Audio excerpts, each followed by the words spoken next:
Hai teman-teman, perkenalkan nama saya Anggun Medi Kusuma dari kelas 12 6. Saya di sini akan sedikit menjelaskan tentang meja bundar, yaitu latar belakang meja bundar, tujuan, hasil, dan juga dampaknya. Tonton sampai akhir ya. Meja bundar dalam sejarah merujuk kepada konferensi meja bundar KMB yang merupakan pertemuan penting antara Indonesia dan Belanda yang diadakan pada 1949 di Den Haag, Belanda.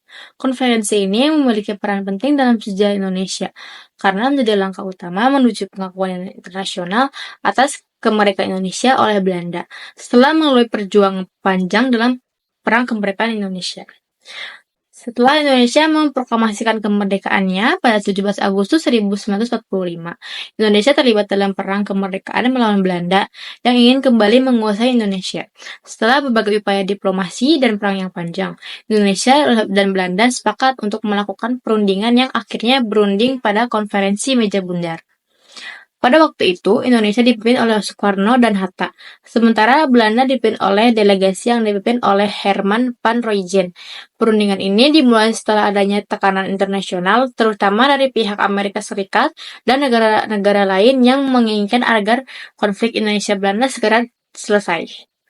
Konferensi ini bertujuan untuk menyelesaikan konflik antara Indonesia dan Belanda pasca Perang Kemerdekaan, menyusun dasar bagi pengakuan kemerdekaan Indonesia secara penuh, mengatur pembagian wilayah dan pemerintahan antara Indonesia dan Belanda, serta menetapkan status politik Indonesia telah berunding. Pengakuan kedaulatan Indonesia. Belanda akhirnya mengakui kemerdekaan Indonesia dengan syarat adanya pembentukan negara bagian Indonesia Serikat, namun Indonesia tetap berdaulat penuh. Perjanjian dan kesepakatan. Indonesia disepakati menjadi Republik Indonesia Serikat (RIS) dengan Soekarno sebagai presiden pertama. Belanda menyerahkan semua kekuatan kepada RIS meskipun Indonesia tetap harus mengatur hubungan dengan Belanda dalam bentuk persekutuan. Negara-negara bagian di Indonesia Serikat seperti negara Indonesia Timur, negara Sumatera, dan negara bagian lainnya juga harus diakui dalam kerangka negara kesatuan yang baru. Pengakuan wilayah, Belanda menyerahkan seluruh wilayah Indonesia yang dikuasai setelah Perang Dunia Kedua kepada Republik Indonesia, meskipun proses transisi ini memakan waktu. Penyelesaian status Irian Barat. Salah satu kesepakatan penting dalam KMB adalah mengenai status Irian Barat Papua. Namun, perundingan mengenai Irian Barat ini tidak tuntas dan akan dibahas lebih lanjut, yang baru diselesaikan pada 1962 dalam Perjanjian New York. Pengakuan kemerdekaan. Hasil dari konferensi meja bundar adalah pengakuan kedaulatan Indonesia oleh Belanda pada 27 Desember 1949.